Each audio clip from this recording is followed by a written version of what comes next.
Death toll from the disaster situation climbs to 202. 44 school children among the victims. Why couldn't the disaster be prevented? An explanation from the Minister of Disaster Management.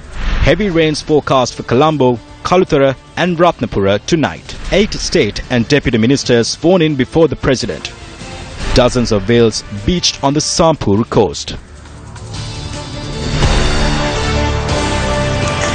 A very good evening. We're coming to you live and direct from the Newsfirst studios in Colombo with the latest news from here at home and across the world. I'm Mahina Bongzo. And I'm Sandra Ferdinando. Let's take a look at the stories in detail. The Department of Meteorology is forecasting heavy rains in the Colombo, Kaluthara and Ratnapura districts tonight. The Department of Meteorology says fairly strong winds of about 40 to 50 kilometers per hour can be expected over the country, especially in the southwest. Showers or thunder showers may occur in the northern, western and southwestern coastal areas. While noting that the seas could be rough, the Met Department has confirmed that the public should not hold unfounded fears of a cyclone making landfall in Sri Lanka.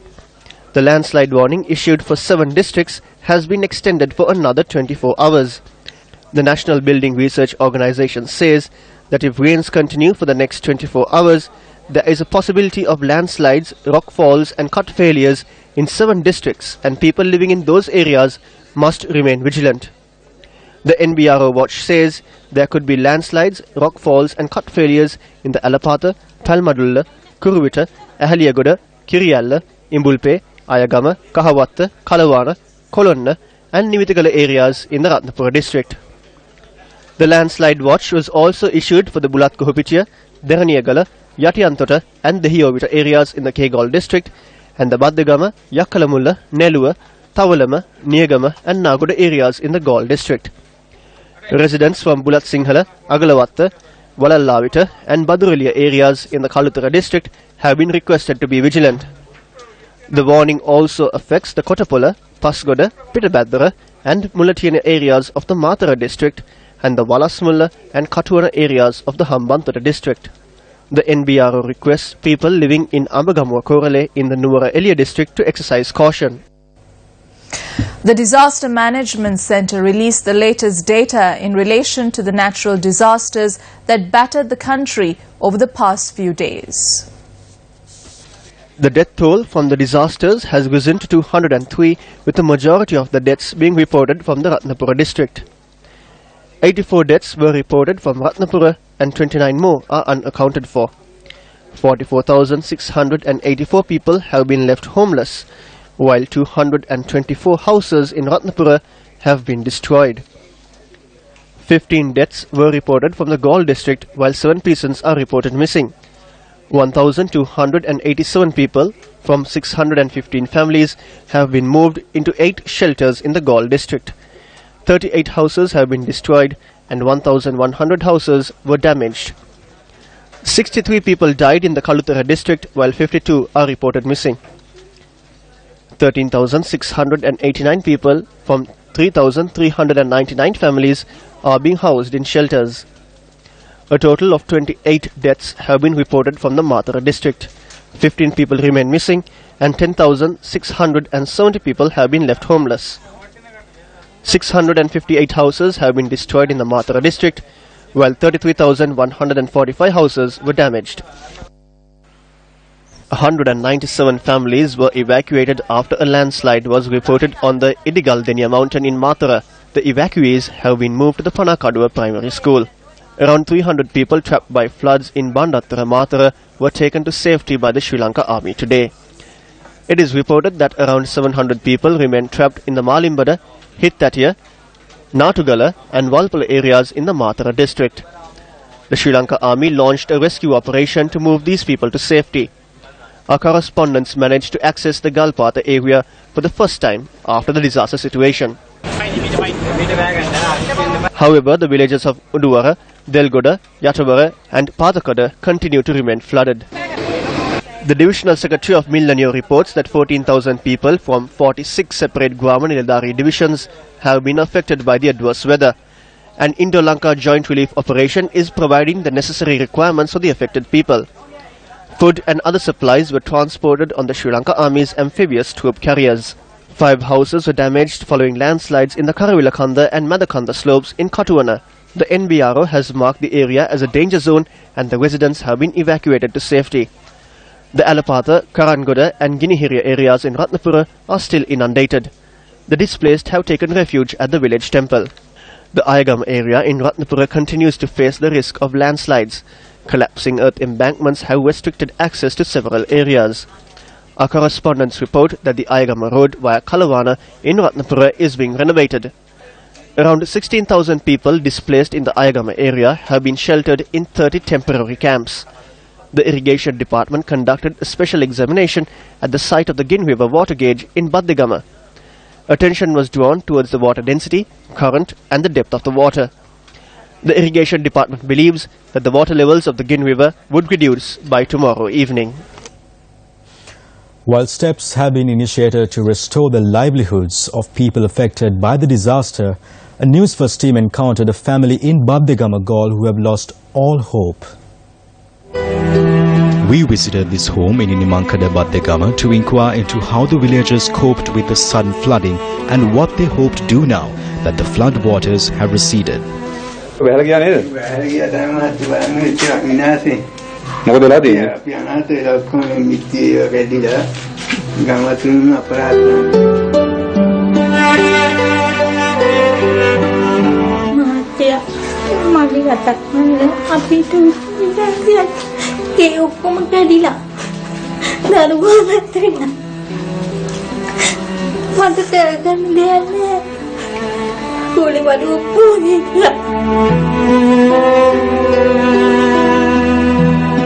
The school and Monoka do nether. School and Diana Monot nether.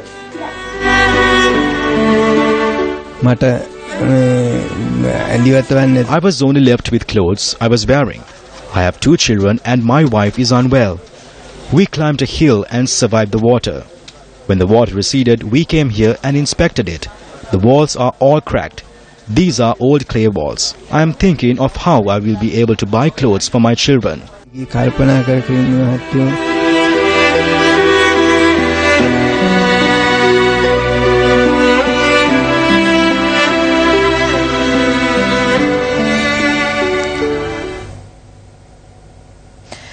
In amongst all the tragic pictures we have seen over the past few days, today we have footage of a successful daring rescue operation that took place in the Baddigama area this morning.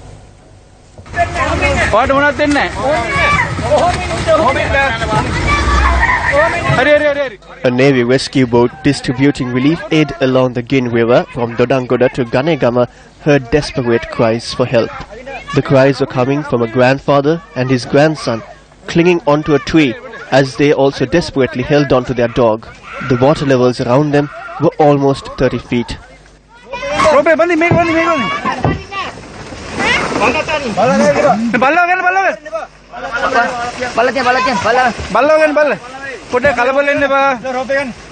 The Navy personnel battled against a strong flowing current to rescue all 3 of them before they were swept away.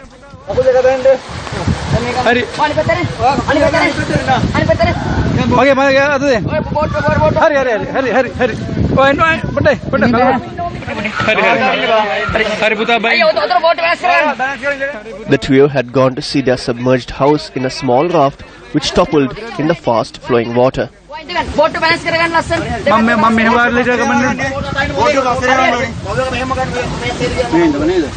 In shock, the grandfather and grandson were taken to hospital by the Sri Lanka Navy personnel.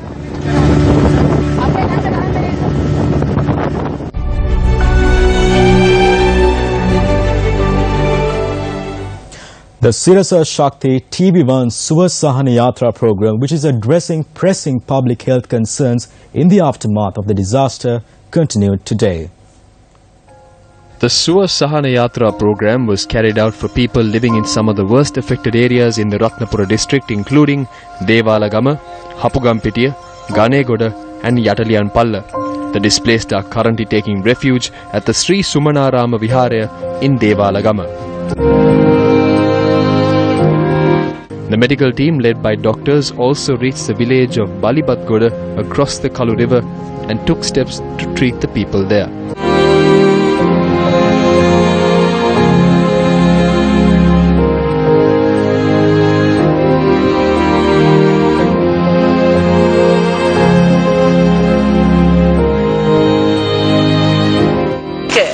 කළ යුතුයි අපි අනිත්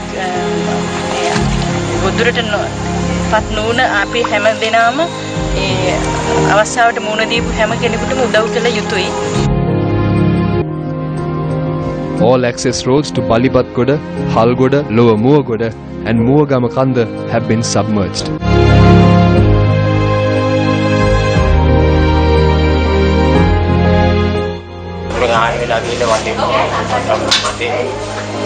අපේ රත්නපුරේ මහවිද්‍යාලයට තමයි යන්න ඕනේ. නමුත් යාම අපිට කොහොමවත් කරන්න බෑ. වරු පාර වලින් යනකොට අපිට අරගෙන යන්න ක්‍රමයක් නැහැ. People displaced by flooding in Katapola, Alla and Kahangama in Ratnapura have sought refuge in 2 safe locations.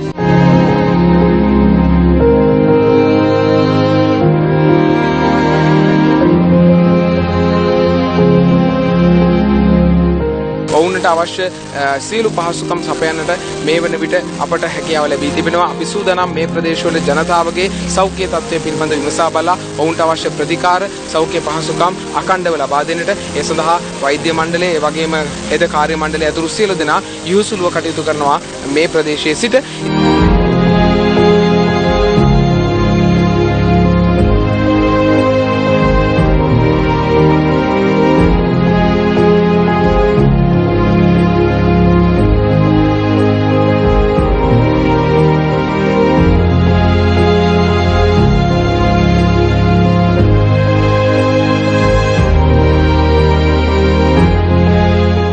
First aid was also administered for flood victims who have sought refuge at the Gatapola Viharya.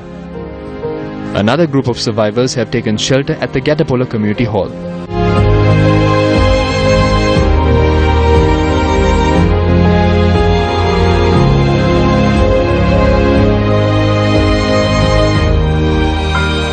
මේ වගේ අවස්ථාවක මේ වෛද්‍යවරු කණ්ඩායමක් මේ හෙද කණ්ඩායමක් ඇවිල්ලා අපිට කරපු මේ කර්තව්‍යයට ඇත්තටම අපේ ගම්වාසී මේ මම සම්පූර්ණයෙන් මගේ හෘදයාංග ස්තුතිය මම පුද කරනවා. මම හිතන්නේ මේක මහා පිනක්. ඒ කකුල් දෙක ළඟට ඇවිල්ලා බේත් ටේත් කරලා වැඩි සත්කාරයක් කළ ඒ වෛද්‍යවරුන්ට අපේ බොහොම ස්තුතියි.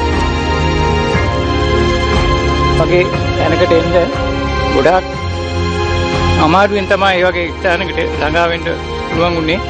එහෙම ඇවිදලා අපිට කරපු දෙයට අපි ගොඩාක් ස්තුතිවන්ත වෙනවා.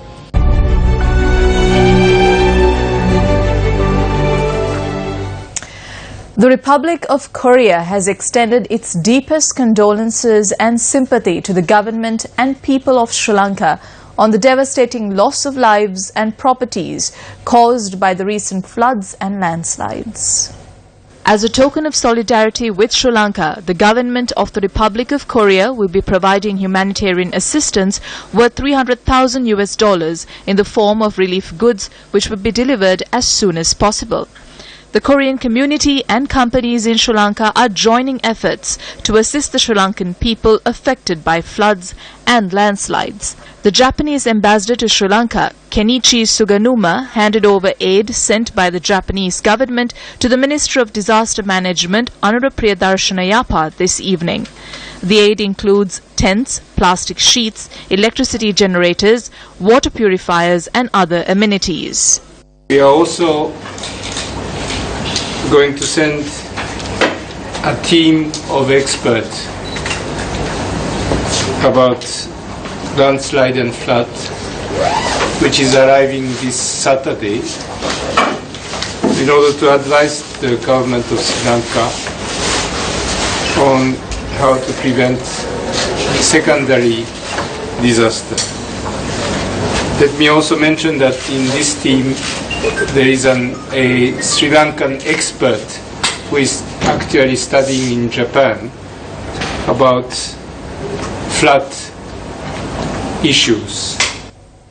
State Minister of Highways Dilan Pereira had this to say on the disaster relief effort during the Saturn program recorded today. අපි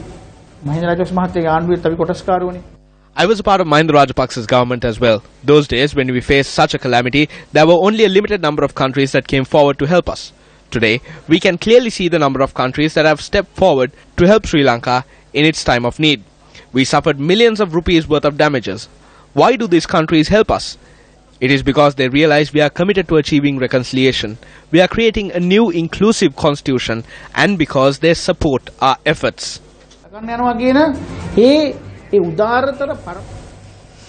The disaster situation in the country, possible preventive actions, and the apparent lack of modern technology at the Met Department dominated today's media briefing on cabinet decisions. An order has been issued for all district and divisional secretariats to convert to disaster management centres, and they must be open 24 hours a day.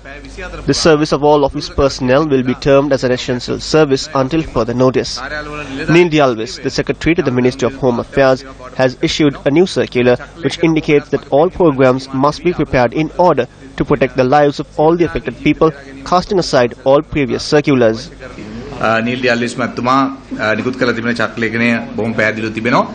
Questions were posed as to why there was no disaster readiness by the government.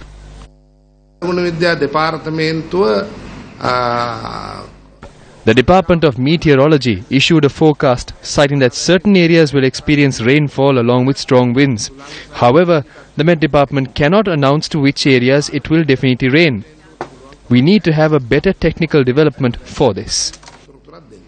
ඒකට තාක්ෂණික වශයෙන් විශාල වශයෙන් අපි දියුණු වෙන්න ඕනේ. හැබැයි මිලිමීටර් 105කට වැඩි වැහලා ඔබතුමාලා ජනතාවට එකගෙන දැනුම් දීමක් දුන්නේ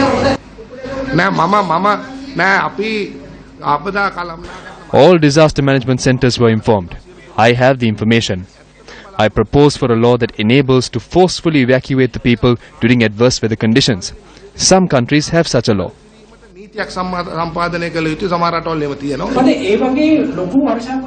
We cannot predict a heavy downpour. We need to have the latest Doppler radar technology for that purpose. Even with that, we cannot make a prediction a day before the disaster happens.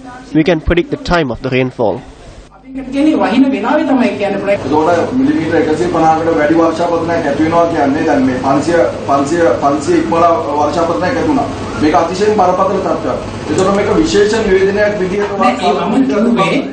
the use of the Doppler radar technology, we can make predictions, but we do not have that technology.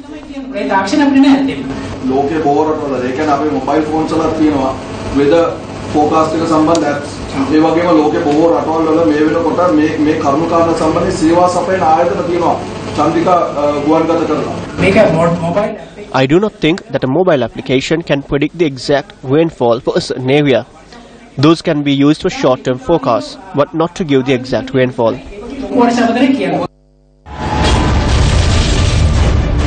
Doppler radar system purchased at a cost of 50 million rupees to provide accurate weather predictions. Statements issued that the purchase was made through the World Meteorological Organization. Project to fix the Doppler radar system in the Gongala mountain begins. It has been 4 years since the system proved to be inoperable. Met Department officials state that the process of setting up the Doppler radar system was delayed by toppled cranes. System corrodes and rusts. Complaints that parts of the Doppler radar system has been stolen. What happened to the Doppler radar system, which was imported at a cost of 50 million rupees? Attempts being made to import a new system from Japan.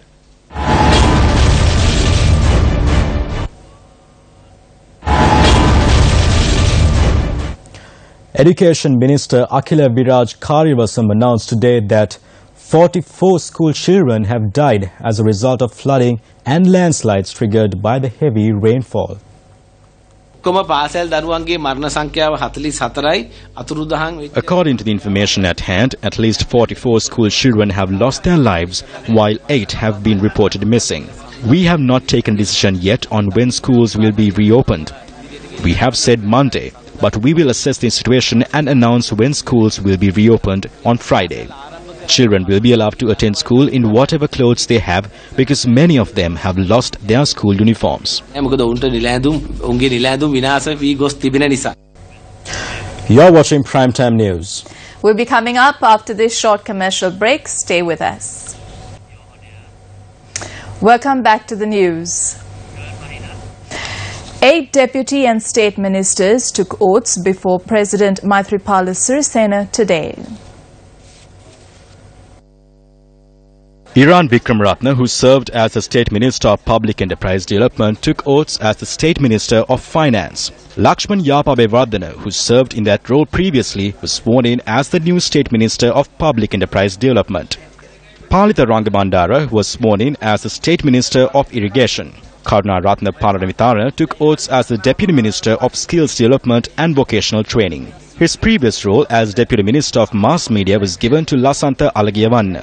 Alagiyavanna also serves as the Deputy Minister of Finance. Vasantha Senanayaka took oaths as the State Minister of Foreign Affairs. Dr. Harsha De Silva was sworn in as the Deputy Minister of National Policy and Economic Affairs. Ranjan Ramanayaka was sworn in as the Deputy Minister of Social Empowerment, Welfare and the newly created portfolio of Kandyan Heritage. President Maithripala Sirisena expressed hope and optimism over the reshuffle and appointment of new ministers announced today. අමාත්‍ය මණ්ඩල සංශෝධන කියන ඒවා අපේ රටේ අලුත් දේවල් නෙවෙයි. A cabinet reshuffle is not new to our country. Every government has carried out reshuffles since the first parliament in 1947. We have carried out this reshuffle to strengthen the cabinet and to renew our program, make it more efficient and fulfill the promises we made to the people through the election manifestos. This will make all of the government's work more people-friendly. ඒ තුල රජයේ සියලු කාර්යයන් වඩාත් ජනතාවාදී කිරීම සඳහායි. The President expressed these views during a ceremony held to mark Minister Mahinda Amarveera's assumption of duties as the State Minister of Mahaveli Development. කෙනෙක් හිතන්න පුළුවන් cabinet අමාත්‍ය ධූරයක්. A person may wonder why a cabinet minister who is also the General Secretary of the UPFA was given another portfolio as the State Minister. I say to you clearly that I gave Mahinda Amarveera another position as State Minister because he has to be made a strong leader from the south.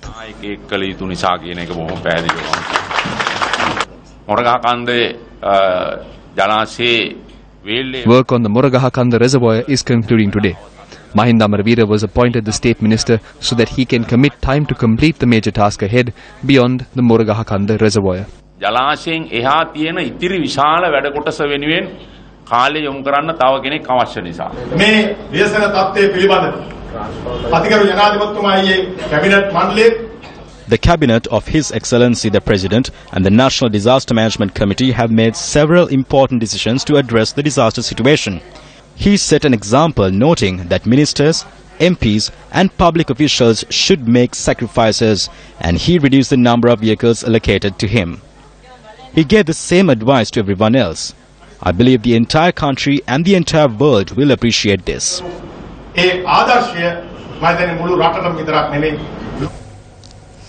Minister Sajid Premadasa commented on the decision to stop the importation of vehicles for the government during an event held in Tangol today.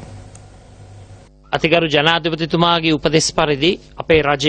on the advice of the President, we have taken a historic decision to cancel the orders that were placed to import vehicles for the government. We have decided to reuse the vehicles already in the possession of the ministries and to allocate the money which was to be spent on these new vehicles for relief efforts. This is a historic decision that we have taken.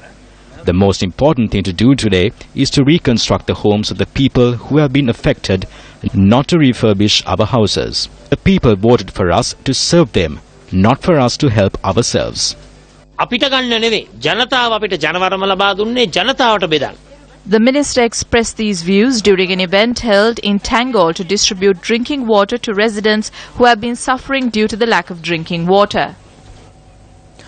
The charge sheet against Shashi Veeravansa, wife of MP Vimal Veeravansa, who is accused of obtaining a passport using fraudulent information, was read to her before Colombo Chief Magistrate Lal Ranasinghe Bandara today. As the suspect pleaded not guilty, the hearing of evidence gathered by the state commenced. The passport and NIC of Sashi Weerawansa, which was earlier reported missing while in the custody of court, was discovered in the possession of the court production clerk. The magistrate reprimanded the CID in open court today not to act in an irresponsible manner. The case was postponed until the 22nd of this month. Newsfirst is in possession of yet another controversial letter sent out by the Agency for Development.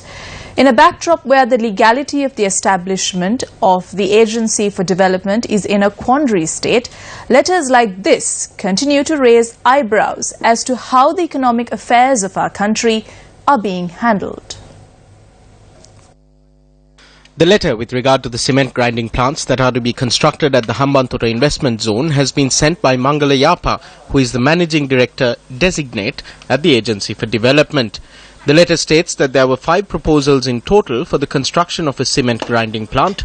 The Board of Investment has received 3 proposals, while the Agency for Development has received 2. Mangala Yapa in his letter states that the Chinese embassy is in the position that a Chinese investor, Sinoma, Nanjing, should be given priority at the Hambantota investment zone. The letter states that if not, the Chinese investors will lose confidence if more parties are allowed to produce cement in the investment zone. The letter also reveals that the Agency for Development has proposed the Chinese investor Sinoma Nanjing tie up with the Ceylon Steel Corporation to come up with a partnership arrangement. In the recent past, we saw the minister in charge of the subject of ports attempted to run influence to change this deal and to get the Chinese to change the terms of this deal. But now we can see how a third party is in fact steering this.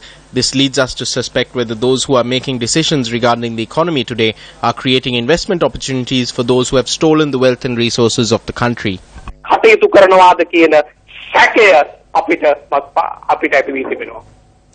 Dozens of pilot whales beached on the coast of Sampur, Trincomalee this morning.